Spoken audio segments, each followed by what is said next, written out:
Pollution under control test pass करने सत्वे भारतीय सड़क रे गड़ुवा अधिकांश यान सेमानंकर एमिशन स्टैंडर्ड्स परमिट ठारू ढेर अधिक मात्रा रे प्रदूषण करुछंती।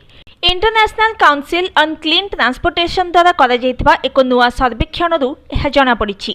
एपरिकी नुआ BS6 मानदंडयुक्त गाड़ी गुड़िक वास्तव में बृहत मात्रा रे प्रदूषण करुवा रिपोर्ट रे उल्लेख कर carbon monoxide, hydrocarbon, nitrogen oxide भली प्रदूषक को मापिबा पई ICCT रो सर्वेक्षण रे रिमोट सेंसिंग टेक्नोलोजी रो व्यवहार कर जायतिला। एही सर्वेक्षण रे दिल्ली एवं गुड़गांव रो प्राय 20 स्थान रे प्राय 1.1 लाख गाड़ी को शामिल कर जायतिला। घरोई यान तुलन में वाणिज्यिक यानगुड़िक द्वारा अधिक प्रदूषण होउछि। BS6 अनुपालित CNG टैक्सी एवं हालुका गुड्स व्हीकल घरोई यानगुड़िक तुलन में यथाक्रमे 2.4 गुणा एवं 5 गुणा नाइट्रोजेन ऑक्साइड निर्गमन करुवा रिपोर्ट